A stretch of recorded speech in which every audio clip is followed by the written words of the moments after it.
Hello friends, welcome in my YouTube channel. एक short में हमने जीडीपी डिस्कस किया था। आज हम डिस्कस करेंगे कि जीडीपी को मेजर करने के लिए जो प्रोडक्ट्स हैं उसको कैसे जो है क्लासिफाइड किया गया है। एक बार फिर से जीडीपी बता देती हूँ आपको। जीडीपी क्या होता है? Gross domestic product. Gross domestic product, gross का मतलब टोटल, डोमेस्टिक का मतलब in the boundary of the country और प्रोडक्ट का मतलब goods and services.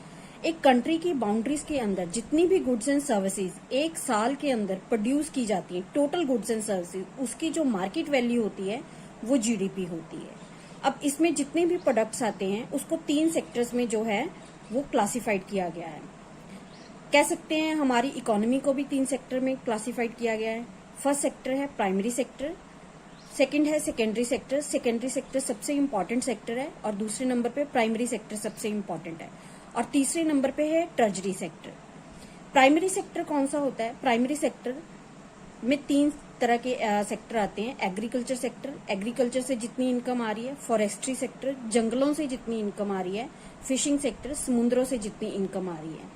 Secondary sector में मैन्युफैक्चरिंग सेक्टर आता है, जो चीजों की प्रोडक्शन की जाती है, प्रोडक्ट्स जो बनाए जाते हैं, फैक्ट्रीज हैं, इंडस्ट्रीज हैं, वो सारा sector. Power generation sector, gas generation sector और water supply sector. Treasury sector में सारे वो सेक्टर आते हैं जो सर्विसेज देते हैं, जैसे transport sector, communication sector, trade sector, banking sector, insurance sector, computer and software, defence and public administration. इन तीनों में से सबसे ज्यादा इम्पोर्टेंट, जैसे कि मैंने आपको बताया, सेकेंडरी सेक्टर है, जो किसी इकोनॉमी की ग्रोथ के लिए बहुत ही इम्पोर्टेंट है। सेकेंडरी सेक्टर की ग्रोथ किसी इकोनॉमी की ग्रोथ के लिए, ये जीडीपी की ग्रोथ के लिए या नेशनल इनकम की ग्रोथ के लिए बहुत ही इम्पोर्टेंट है। और दूसरे नंबर पे है प्राइमरी सेक्टर और तीसरे नंबर पे है ट्रेजरी सेक्टर। प्राइमरी सेक्टर जो है इसमें एग्रीकल्चर हम कह सकते हैं कि इसकी जो इनकम है एक लिमिटेड है, इनकम कह सकते हो, या फिर जितनी भी इससे हमें प्रोडक्शन मिल रही है वो लिमिटेड है और नेचर पे डिपेंड करती है। बारिश हो या ना हो, कितनी हो रही है उस पे डिपेंड करती है, ठीक, धूप पे डिपेंड करती है, ठीक है। तो उस अकॉर्डिंग जो है एग्रीकल्चर की इनकम को हम एक फिक्स इनकम या फिर एक फिक्स प्रोडक्शन जो है मान के नहीं चल सकते। कई लोग इस तरह से भी कहते हैं कि एग्रीकल्चर से मिलने वाली इनकम या प्रोडक्शन जो है एक ना एक दिन खत्म होनी है। फॉरेस्ट्री, जितनी जंगलों से इनकम हो रही है ये भी कोई फिक्स नहीं है, जंगल भी डे बाय डे जो है खत्म होते जा रहे हैं। और फिशिंग, समुद्रों से जितनी इनकम होती है, मछली पालन से जितनी भी इनकम हो रही है वो भी कोई फिक्स नहीं है। समुद्र भी डे बाय डे कह सकते हैं कि समुद्रों से होने वाली इनकम जो है कम हो रही है।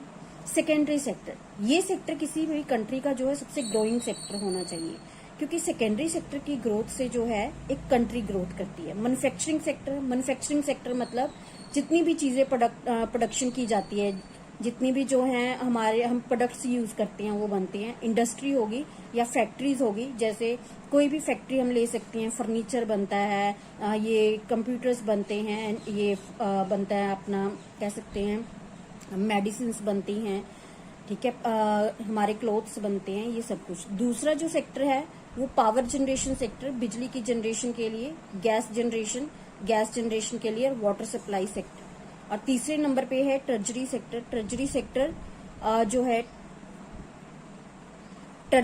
जो है वो टोटली जो है मैन्युफैक्चरिंग सेक्टर पे डिपेंड करता है। अगर सेकेंडरी सेक्टर हमारा गुड होगा, मतलब सेकेंडरी सेक्टर की ग्रोथ अच्छी होगी, तभी जो है ट्रेजरी सेक्टर ग्रो करेगा।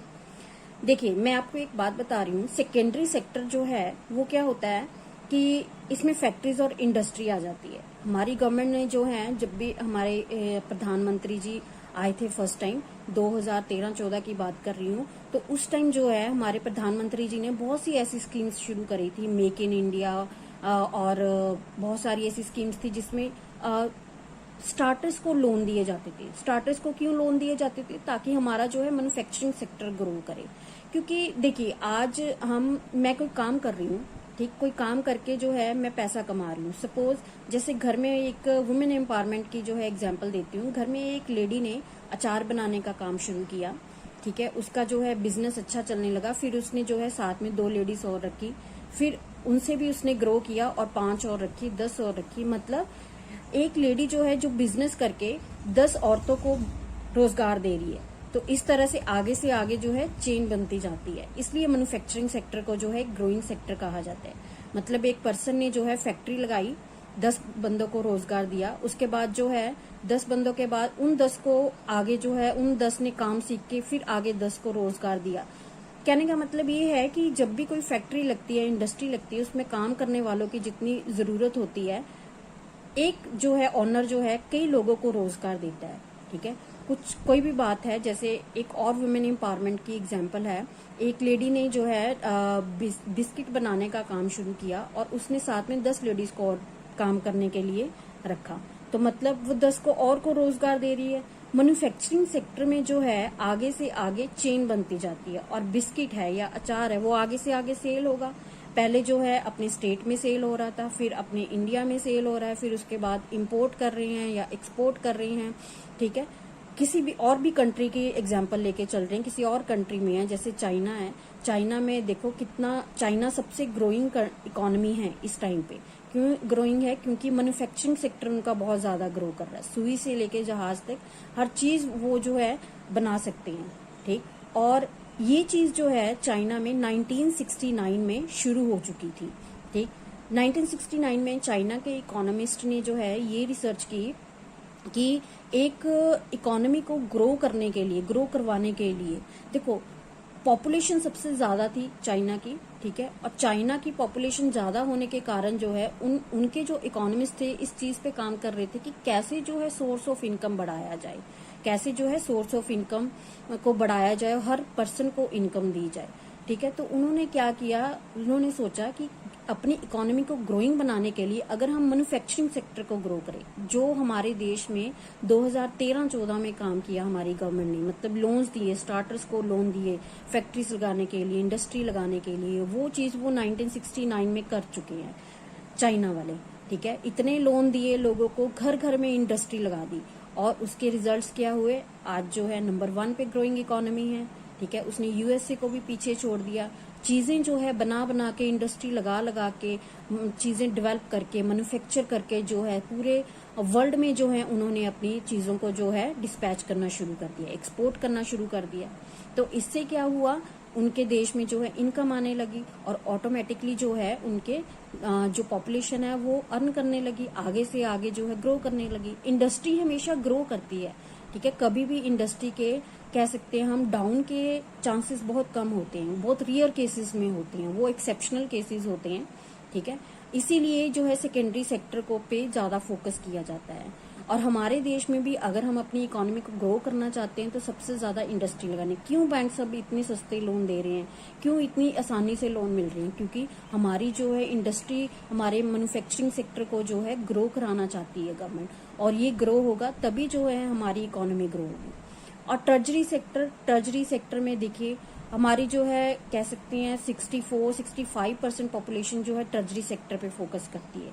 लोग पढ़ लिख के जो है नौकरी लेने की कोशिश करते हैं और सर्विस करने की कोशिश करते हैं। उसमें क्या होता है, वो पहले जो लोग आएंगे, ठीक है, वो एक एज के बाद रिटायर होंगे, फिर अगली जो है भर्ती होगी, फिर उसके बाद फिर वो प्रोसेस चलेगा। ठीक है, तो उससे जो है इकोनॉमी ज्यादा ग्रो नहीं हो पाती। इकोनॉमी कैसे ग्रो होती है? पर कैपिटा इनकम ग्रो होगी। ठीक है, पर कैपिटा इनकम क्या होती है? पर पर्सन इनकम जितनी होगी। ठीक है, तो उसके ग्रो होने का भी जो है बहुत इंपॉर्टेंस है। तो पर कैपिटा इनकम को ग्रो करने के लिए जो है हमें मैन्युफैक्चरिंग सेक्टर को भी ग्रो करना पड़ेगा। जितनी ज्यादा इंडस्ट्री लगेगी उतनी ज्यादा इनकम होगी। अब ज्यादा से ज्यादा ट्रेजरी सेक्टर में क्या होगा, बैंकिंग का हम देख रहे हैं। ठीक है, इंश्योरेंस सेक्टर का देख रहे हैं, कितनी वैकेंसीज निकलती हैं। ठीक है, 2009, 10, 11 में जो है बल्क में वैकेंसीज निकली, लेकिन अब वो वाले जो एम्प्लॉयज है रिटायर होंगे, उसके बाद जो है उतनी वैकेंसीज निकलेंगी। तो इतना वेट करने से जो है, इतने साल वेट करने से जो है इकोनॉमी ग्रो नहीं होती। इकोनॉमी को कंटिन्यूसली ग्रो कराना पड़ता है, और वो जो है मैन्युफैक्चरिंग सेक्टर से ही होगा। मैन्युफैक्चरिंग सेक्टर को ग्रो कराना बहुत जरूरी है, और उससे जो है हमारी जीडीपी ग्रो करती है, हमारी नेशनल इनकम ग्रो करती है। तो आज की वीडियो में बस इतना ही। वीडियो काफी लंबी हो गई है, तो नेक्स्ट जो है वीडियो में हम इसके बारे में और जो है फैक्ट्स डिस्कस करेंगे। थैंक्स।